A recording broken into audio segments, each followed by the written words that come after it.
So it's 4 o'clock. Thank you for attending our last in-person Zoom session. Uh, there are a couple things that I'll refer to that are a little bit of a change, and it's because of the things that have been talked about last week in relationship and the week before about IEPs and the idea of an extended school year. I met with the special ed coordinator, and we're going to do a special recorded session, not an in-live Zoom session. And I'll be putting that on the in the actual course so that you can get your answers. And also I provided they actually have a document um, that shows the actual eligibility for extended year schooling and how they determine that. And it's pretty complicated. When I was talking with Kim Fratto, you know, they make some very challenging decisions, and even the language being used, uh, is difficult to understand. The way in which they decide who is eligible and who's not for. And it has nothing to do with summer school. I think that's the other thing that ended up being confusing for people. Summer school is always open to every single student. The extended year school uh, is identified not as any connection to summer school, but actually if there's extra time that would support a student within the school year for a certain time. So I'm hoping that that will end up being clearer when Kim Fratto and I actually do the recording and then provide it for you. The document is at the USBE Special Ed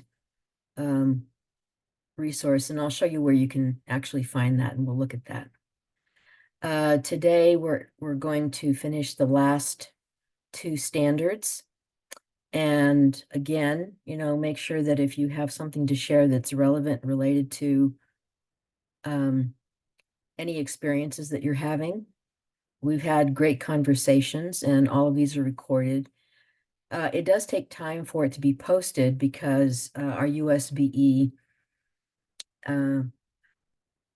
recording studio person, Jerry Record, who's really wonderful, when he's out or he has, you know, um, obligations connected to the board or other meetings, then it takes him a little bit more time to put up the recording on our playlist.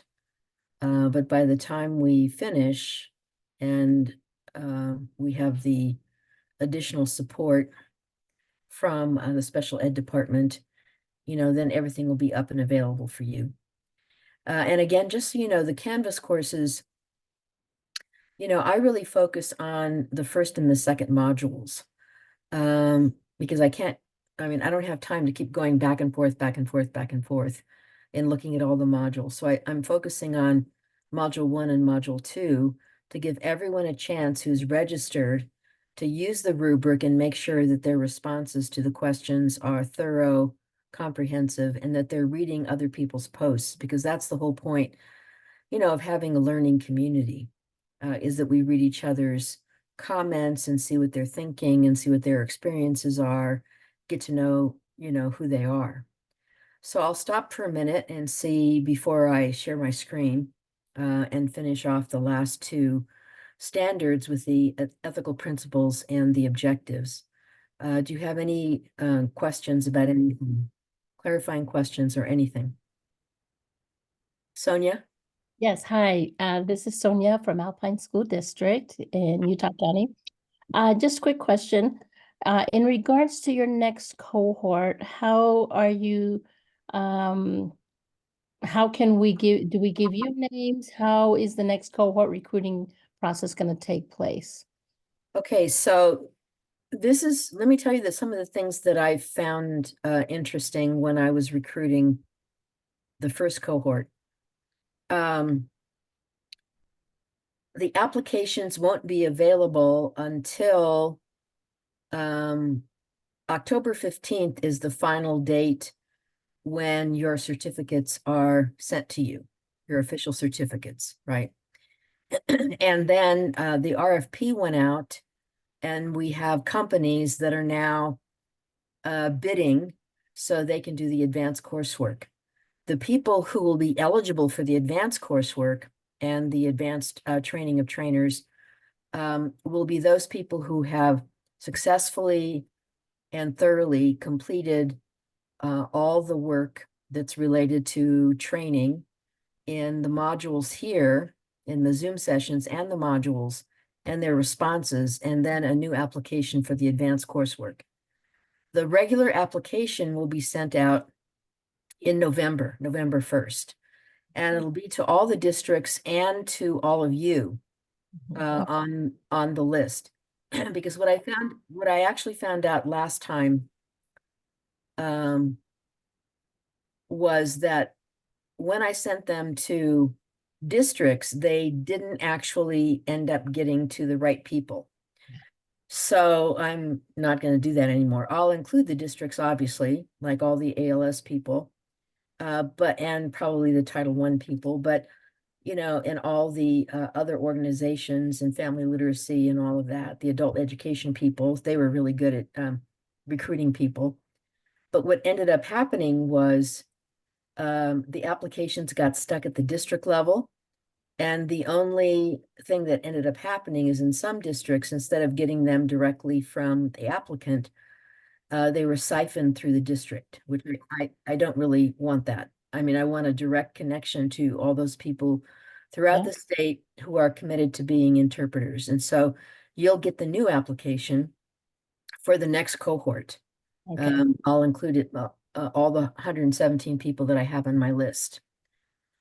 So does that help, Sonia? Yes, and then that way if we get it, we can forward it to all those we know because wonderful. That's excellent. Thank you.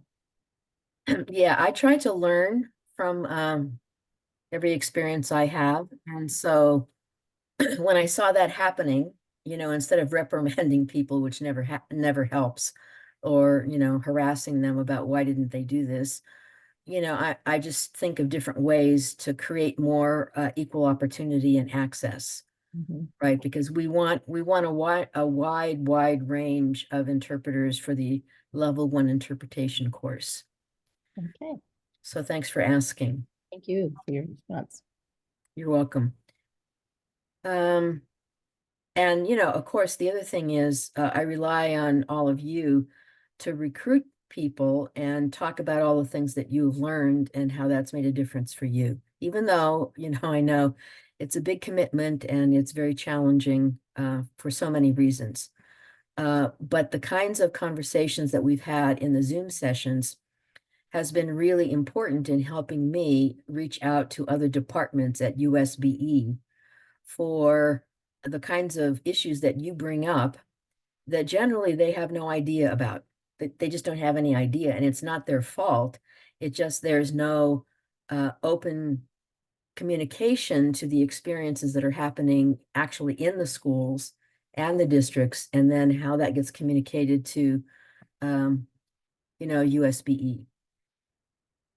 Okay, other general questions?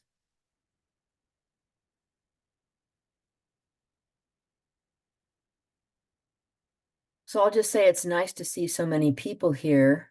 That's the other thing. The reason I have 2 sessions is because some people said, when I said the 7 o'clock session, because I know a lot of people, might be leaving school and have stuff after school, meetings after school. And then other people said, well, can you do one that's like after school? So that's the reason we have, a 7 o'clock and a 4 o'clock session, because the combinations of people in each of the Zoom meetings provide different perspectives. And so that's why it's important to really create a program that's flexible enough to ensure that there's equitable access to a range of people. And that goes with the same idea of the way in which classrooms are structured and schools are structured to support families and engage them in the process of really understanding the opportunities for their child. for a high quality education. So, you know, those pieces are really important, and I'm trying to model what that looks like in relationship to the work that you do. Okay, so any other comments before we go to the last two standards?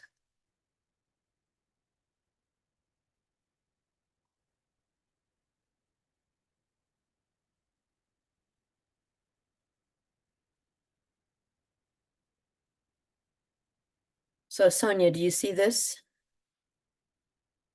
Yes, okay.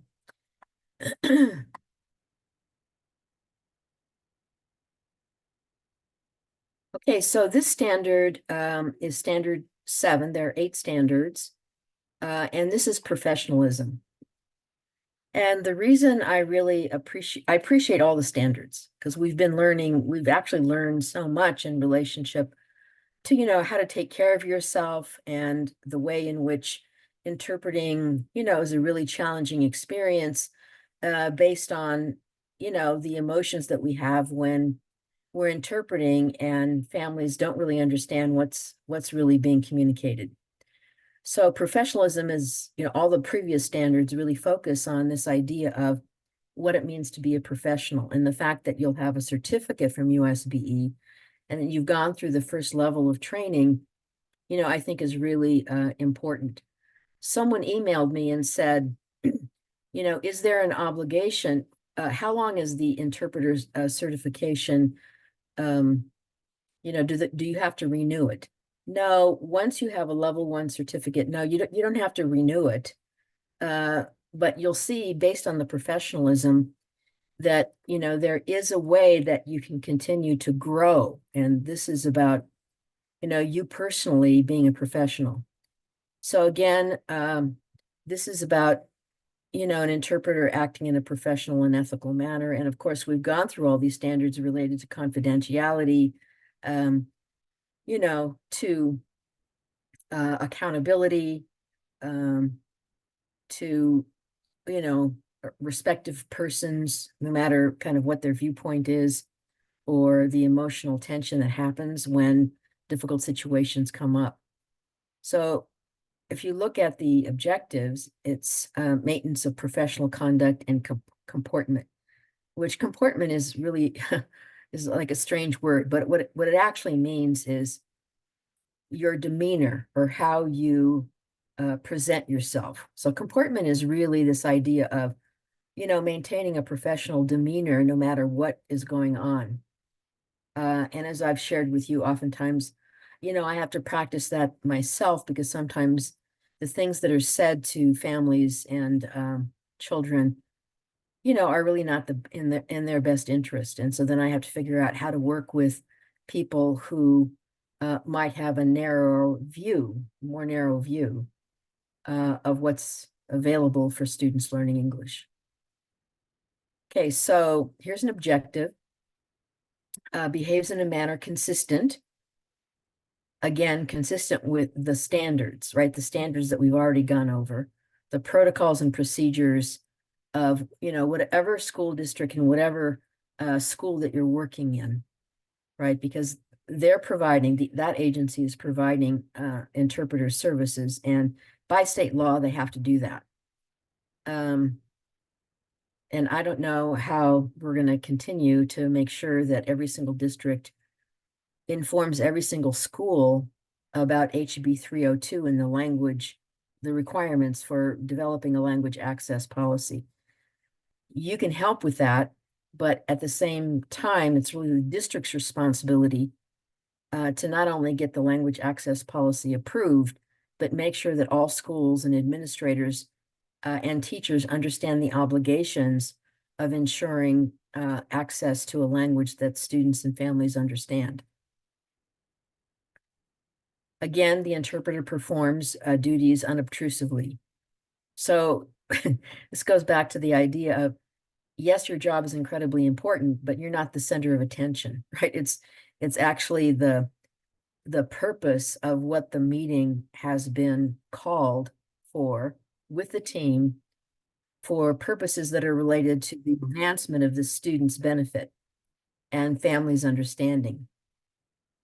The interpreter, and these are kind of really logical. Interpreter completes the assignments that he or she has accepted. Remember last time we talked about conflict of interest and personal preference and biases and how we make choices. And if there's a conflict of interest, then you kind of recuse yourself and say, you know, I know this family very well, or this issue, I have certain opinions about this issue, and I, you know, I want to make sure that people understand where I'm coming from, right? So that's kind of your obligation. The interpreter arrives on time, because we all know that, and the appointed location until it's finished. And again, this is important because if it's confidentiality, then, you know, broadcasting, you know, what you're doing as an interpreter and who that you know, who the student is or the family is or what the issue is, you cannot do. Right. I mean, that's really the whole point of confidentiality, because it's between the role of the interpreter as interpreting what's meaningful in relationship to what has to be communicated to families to better support children. Interpreter dresses in an appropriate business attire, face to face. Doesn't mean you have to, you know, dress to the nines, but it means that, you know, the way in which your attire shows that you're a professional is an important representation of your role and your skill. Again, and we know this, an interpreter does not conduct personal or other business while interpreting assignment. This goes back to the issue that's come up kind of consistently about side conversations in sidebars, or not turning off your cell phone. You know, I had asked someone to come with me to visit a school. And when I visited a school, I always turn my cell phone off, you know, obviously, because to be present to people in a positive way, then you can't be worried about, you know, who's texting you on your cell phone. So this whole idea of, you know, being very focused and clear about the intentions and the goals of the meeting, you show that by the way in which you're not distracted by other personal concerns. So again, this means that you're well rested, you know, and I know many of us are doing many, many things and working very challenging throughout the day. So if it's in the afternoon, you know, the question is taking care of your personal business and anything else before you actually go into the meeting, so you don't have to be worried about it. The interpreter creates a working environment conducive to performing interpretation over the phone. And I know this also is very challenging. We haven't talked about this, but someone brought it up. I don't know in which Zoom session, but about really being very clear over the phone with whomever you're talking with. And we can go into that further afterward, after we finish this next standard. So any questions on professionalism? Or any experiences? Okay, so this is the last standard. The last standard is continued competence. And so this goes actually to the question that I was asked earlier today in an email. So interpreters commit themselves to lifelong learning in recognition that languages, individuals, services, you know, they change over time. And so you're building your competency as an interpreter to deliver the highest quality of interpretation. So that's the ethical principle. It would be the same thing, you know, for anyone who is in any kind of field that's a profession. You know, so doctors end up doing regular, you know, professional learning experiences. Educators do that. Lawyers, I know I have friends who are lawyers who go to conferences related to civil rights law.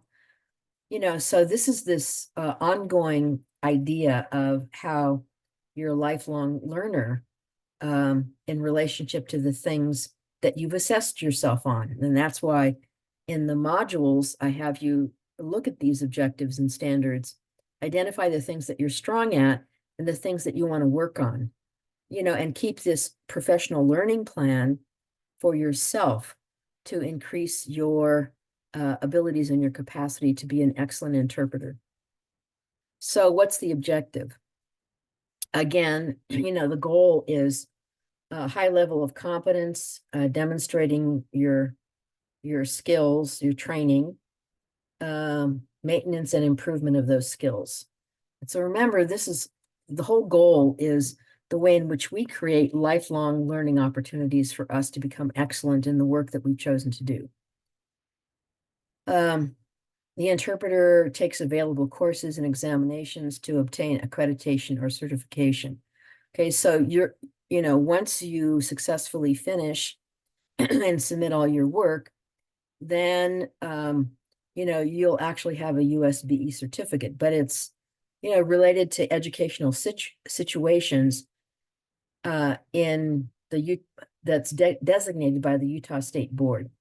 So some people have asked me about it transferring to other states. Well, if it's submitted by the Utah State Board, then the underlying assumption is that you've been trained for the context of Utah schools. So, and if you change and you go to another state, you can just say, in Utah, from the state board, this is my level 1 certification. And if they accept it, fine. And if they don't, then you have to understand that they might have, and you just say, we've been trained as a level 1 interpreter on all the national standards.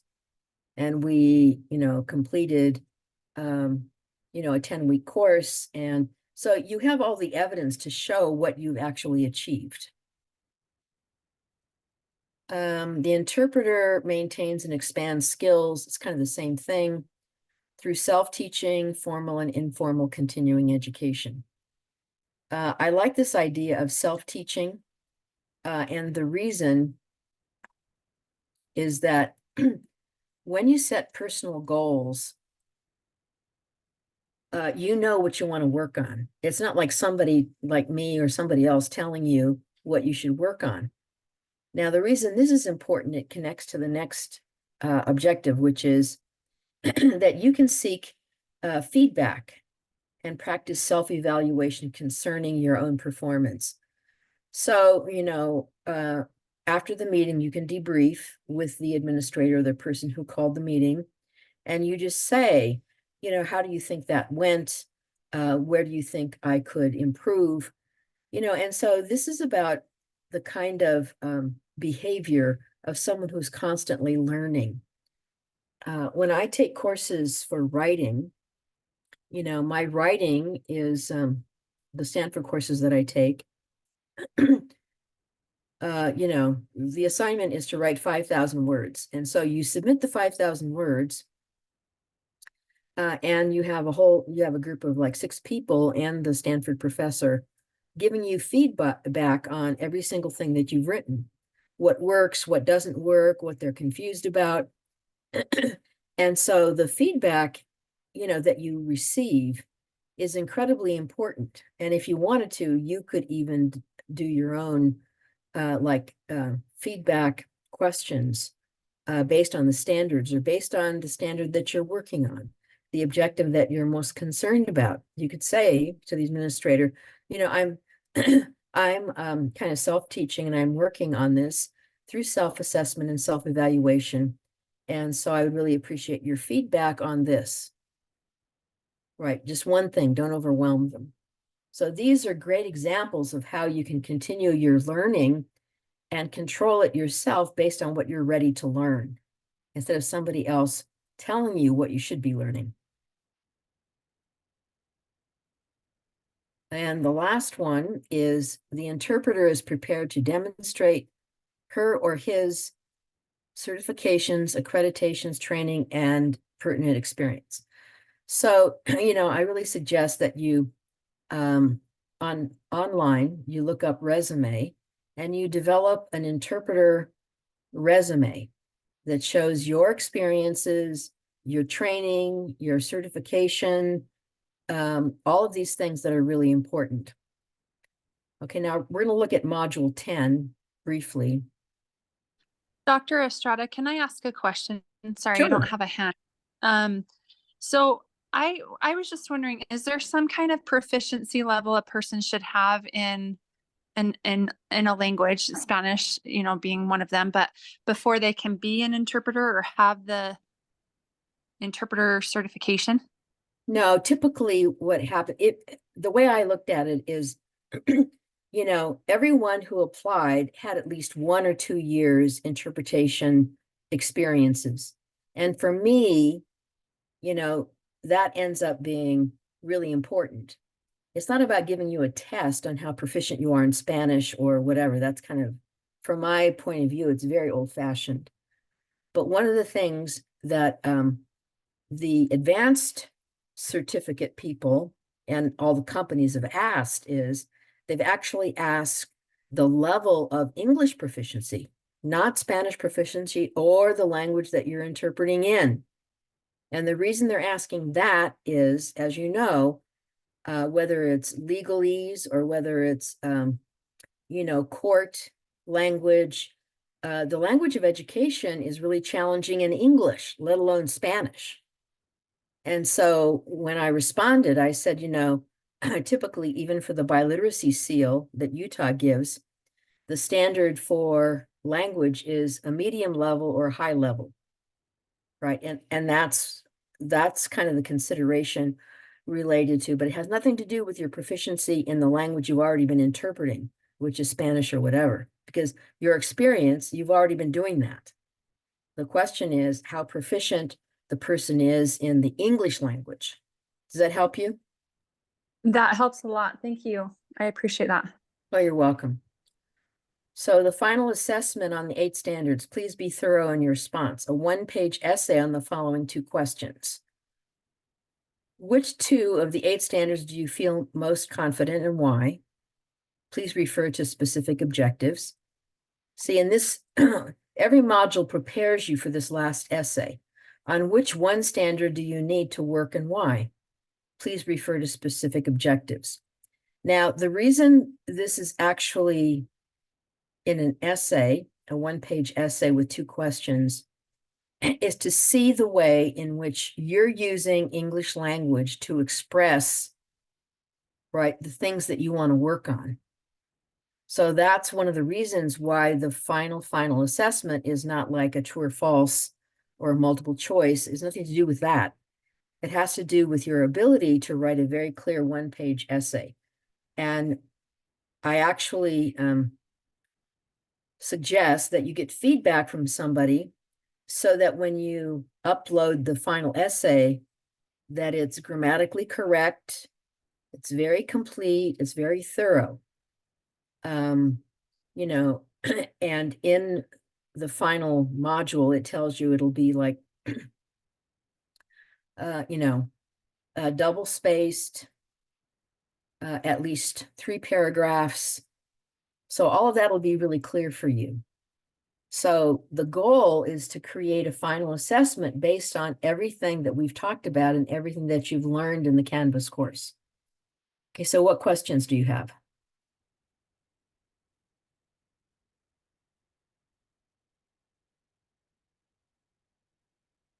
Any questions?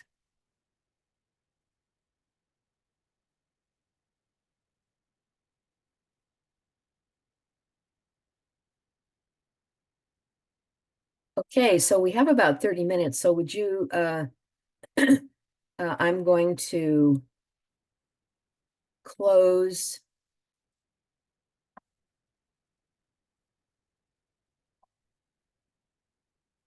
that tab. And then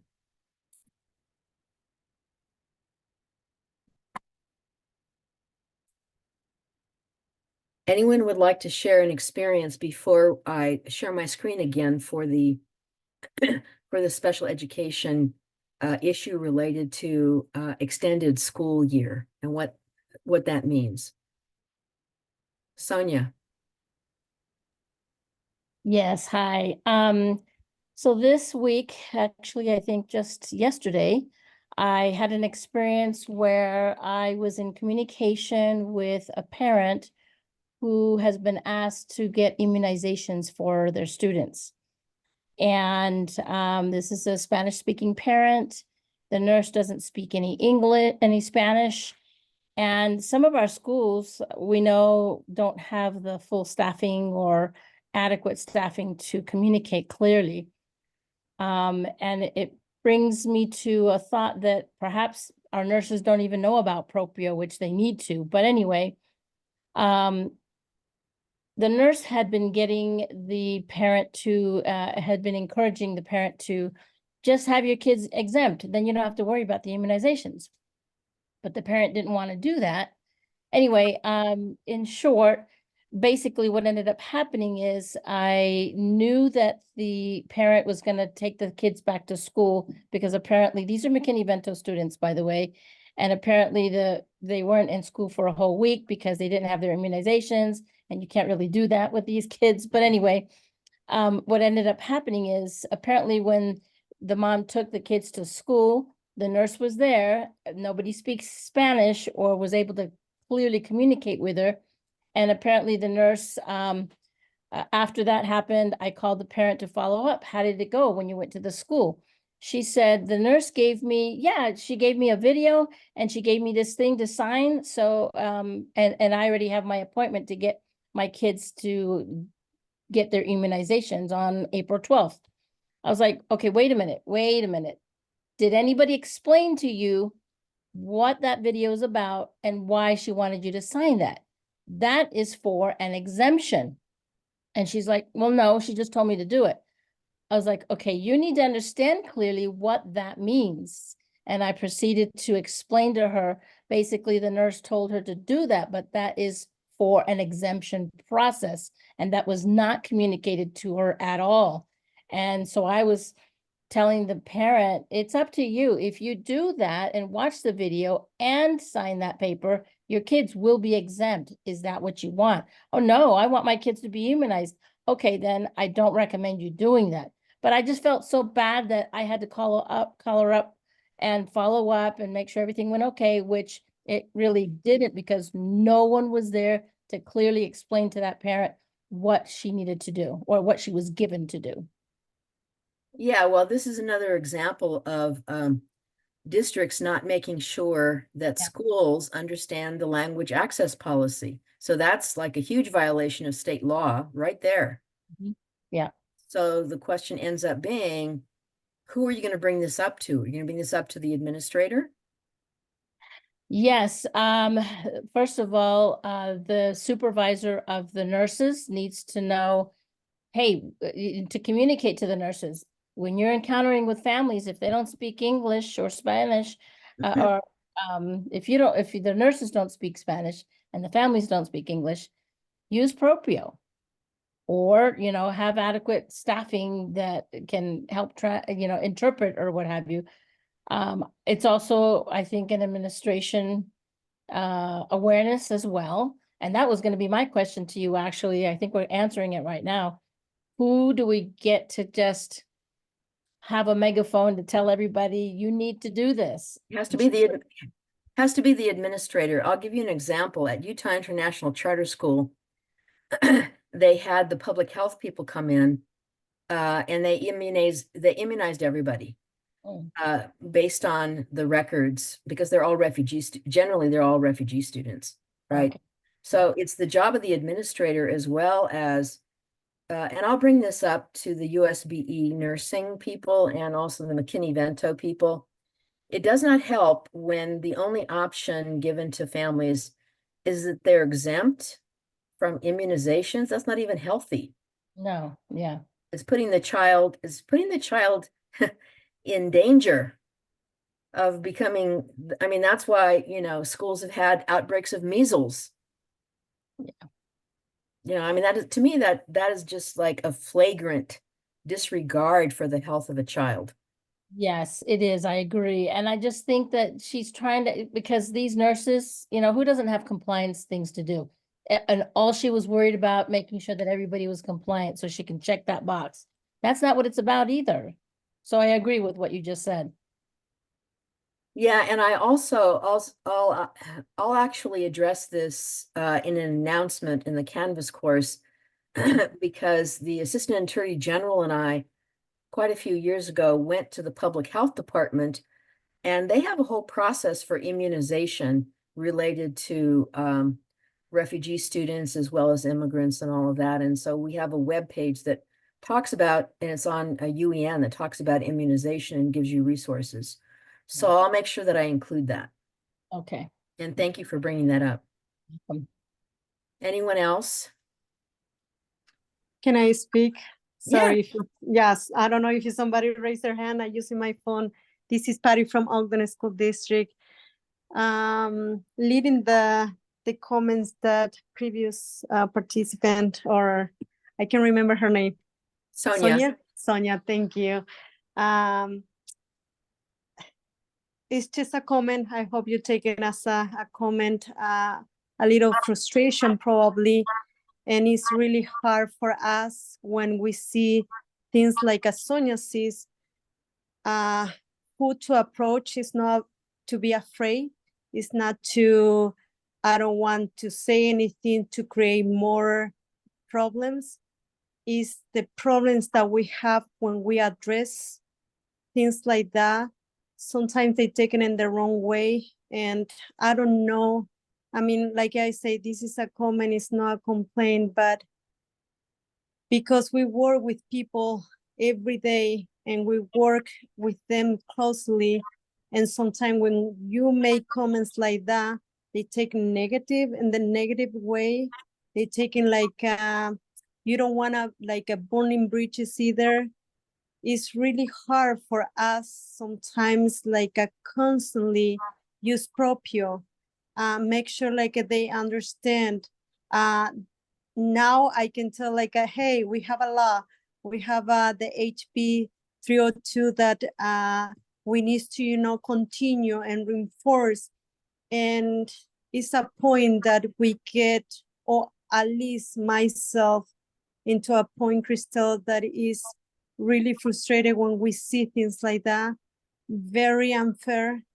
Again, it's just a comment that is really hard for us sometimes when, like I mentioned before, if you are not in the position of administrators or in certain positions to take in lightly, like thank you for letting me know. And after that, you see it again. And it's just a comment. Yeah, no, I realize the situation this puts you in. We have interpreters who understand HB 302, and then we have administrators at the school level and the district level who don't know anything about it, and their district hasn't even passed a language access policy, which is required by the board, by the school board. They have to actually have a language access policy to even get Title III funding. They have to tell me where they are in developing the language access policy, because on the Title III webpage, it actually has a model policy that they could adopt. So recently, I've just heard of some districts who are finally getting their school board to adopt the language access policy. So the question ends up being, previously this was all about federal law. I mean, this is totally against federal law. But now that we have state law, and HB 302 that's very specific, we have an advantage. So the question is, how do you learn to be skillful in bringing these things up? So you think about it just as an opportunity to bring these things up and say, when I was in the interpreter class, this is what we learned. And so this seems like an important issue to make sure that parents understand what's happening.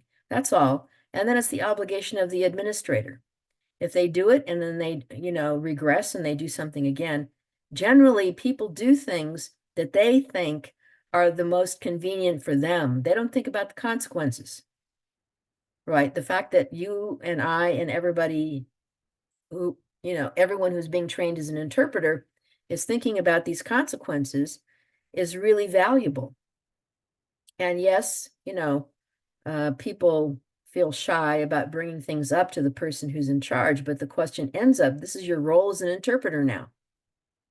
And so the practice of being more skillful in doing this is just another opportunity. When I first started in this position, I was angry most of the time.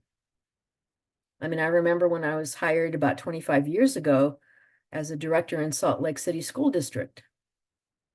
and nothing against Salt Lake City School District, but 25 years ago, the things that we faced were, I would say, as bad as the things that we see coming out of the state legislature when they're doing policies and developing state laws against words like inclusion or diversity. Right? So the question ends up being, how do you use this opportunity to become more skilled in addressing issues to benefit students? And that's really the whole point of being an interpreter. What is it that I'm doing that benefits this student? We're working for the students. We're not working for, the State Board of the Education. We're not working for, Alpine. We are working for Alpine School District or Ogden or whatever, but we're really working for the children of Utah and everyone who is in a position of education, whether they're at USBE or at the district level or at the school level. That's their obligation to do what's best for students, right? And so when you're working with people, that's kind of the way that you have to focus, not in an arrogant way or a know-it-all way or anything like that, but, being concerned about the opportunities for the children, like what's in their best interest. Okay, Veronica. Hello, Christelle. And just going back to, I just had a comment on going back to professionalism. I just wanted to reiterate exactly what you were talking about and the objectives and the standards that you were referring to, because as we have, in our district, I'm with NEBO, and in our district, we don't have certified interpreters. And so our paras try to do as best as they can. And I have noticed that I usually get those paras that do dress up a little bit more, that do have that professionalism. And so I have different schools just wanting to have those same paras come back because they really appreciated the fact of those compared to, not that they were any better, but the professionalism does say a lot, and it's important what we look like in front of a parent. And so I just wanted to share that's a big standard to touch on. Yeah, I totally agree. And I think the other thing goes back to what Sonia and I were talking about originally about the next cohort. Districts have to really reach out to paraprofessionals, to all their bilingual support people, to everybody, so they can get this kind of training, because then it helps people be more aware and more cognizant of the standards and the level of professionalism that they can benefit from. It's almost like creating a career pathway for people who actually have the benefit of another language other than English. So I think it's really important, Veronica, to be able to provide this opportunity. And we'll talk further about it anyway. So Liz, you have your hand up. Yes, sorry. There, sorry. So yeah, I just wanted to make a comment on what you said, our role by advocating for our students, because ultimately that's what it is. But I appreciated the comment, and I want to emphasize also the importance of becoming skillful at doing this. We don't want to burn bridges per se. We want to build bridges, and the way we approach this is very, very important, because if we do it in a way that is going to close doors, again, that's not good advocacy, right? So we want to do it in a way that we will be respected, our opinions will be listened to, and ultimately the goal is change for the betterment of our students. Yeah, thank you, Liz. I think that goes Mhm. back to this idea of, and I like your comment about burning bridges. I mean, Yeah. that's not what we want to do. I mean, what we want to do is make sure that the way in which we interact is professional in a way that really supports the common purpose, which is to help the children and their families to actually have a better experience of their own education and the future of their children. So, that's the best practice you can have, is being very clear about making a connection with your administrator, with the people who are, leading the team meetings, and develop these really solid relationships so that there is mutual respect and mutual trust. Mhm. Yeah, thank you. You're welcome. No, thank you for bringing that up. Okay, I'm going to share a little bit of this document, and then this is the document that I got from Kim Fratto, who is USBE Special Ed. And it's based on the question of, at the end of an IEP meeting, when the person says your student isn't eligible for extended year program. Okay, so, and this will be more thorough in the announcement that I sent out, as well as when Kim and I actually record a conversation, because she's much better at explaining this than I am, because my background is not special ed.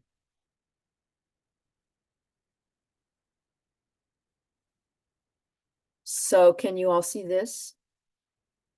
Yes.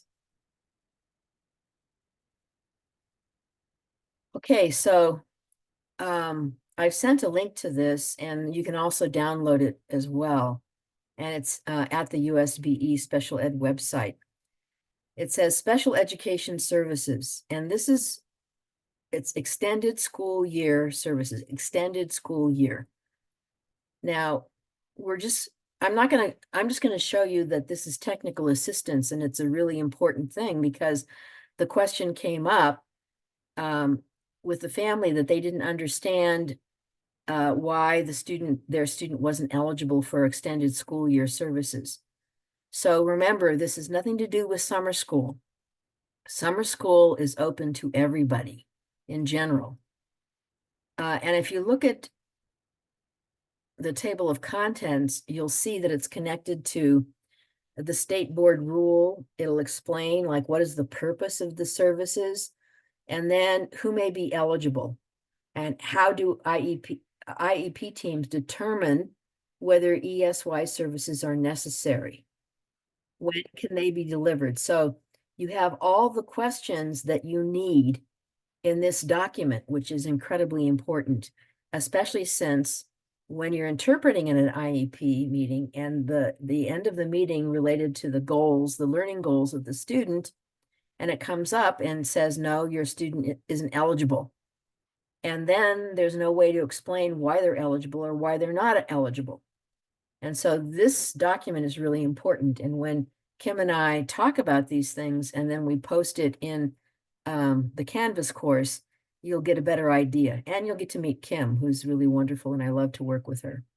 She's very clear about the importance of dual services when a student is on an IEP and is also a student learning English.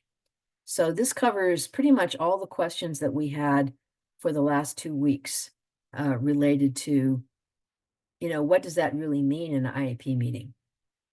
Okay, any questions about that?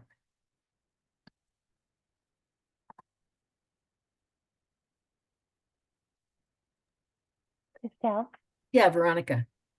I just want to say that I appreciate that talking so much. You taking the time to go ahead and get together with Kim and putting that together for us, because I can't tell you how many years I've been under the impression, I interpret as it is, but it's always been said, so and so doesn't qualify for extended schooling for the school year and or continuing education, and so when the parent will ask, well, what is that exactly? It's always interpreted as it's summer school, and I am just baffled to hear that that's not what it is. Yeah, I think that's and Kim, has really tried to work with the special ed people in saying, well, you just can't like say automatically, well, they don't qualify, and then you don't explain it, because the explanation is really complicated because it's actually based on a series of data points, and it's only for a certain period of time related to their IEP goals. So, it ends up being way more complicated. And so then I think that probably people end up, and I don't know, but it sounds like, instead of trying to explain everything about it in relationship to the learning loss and how they determine that, and then the critical learning point and all of these really more complicated data pieces, then they just say things like, well, they're not eligible. And then the parents don't really understand it. Right. And so it just seems now, we would have never known that this was a serious issue unless you had all brought it up. You hadn't brought it up, I wouldn't have known. And the fact that I can work with Kim and we can get a clear idea of how we can mitigate this so that the interpreters know, but also how all the people in the state who are leading these meetings in special education and have a special education background. Kim even talks about and she's been talking to them about the way in which they try to explain the way these services are provided that, ends up being confusing, and using it, the really clear way of explaining complicated language related to the services that students actually have a right to based on certain criteria. Because when I asked her, I said, we're not even clear about the criteria. She said, oh, there is a criteria. And I said, okay, well, most of us don't know what it is. We don't understand it.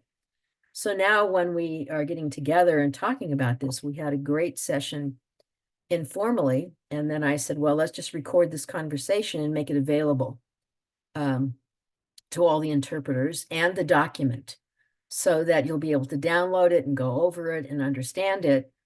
And if you all, understand it, then it'll make it easier for you to say to whoever's leading the meeting in special ed and saying, can you explain the criteria so that the parents will understand? And now that it has nothing to do with summer school, that everybody is eligible for summer school, then it makes it much more beneficial because we're all on the same page. We can all say, well, this is what's going to benefit your child, and these are the reasons that they're eligible. So thanks, Veronica. Okay, we have about 7 more minutes.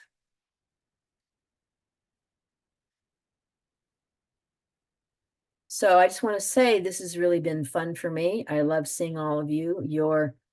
The way you talk about the work that you do and your commitment to the children of Utah just make my life so much better. Makes me so happy that we're all in this together. And, next year, once you're certified, you want me to come and visit your school, all you have to do is email me. I'm on the USB webpage. And as soon as the applications are ready, I'll send them out to all of you. And make sure you recruit people. Tell them it's challenging, not that it's a piece of cake, but it's challenging in their expectations. But it's really important work, and the children of Utah will benefit. And, the reason this is happening is because we have a wonderful state law by, 2 wonderful state legislators who have a serious commitment to students learning English. And I'll tell you that just about an hour ago, the director of the governor's New American Task Force called me to find out the number of students learning English so that she can brief the governor on Friday. So the work that you're doing is really at a high level. People are very interested in the work that you're doing. So just be proud of yourselves, support each other, and make sure that you're taking care of yourself, because if you're not creating a balance in your life, then, it's a challenge to be a pleasant, wonderful, loving human being with other people. So you have to take care of yourself. Okay, so I'm going to leave you, and just want to thank you again for this opportunity of getting to know you. Thank Thank you, you, Dr. Isabel. Dr. Su. Yep.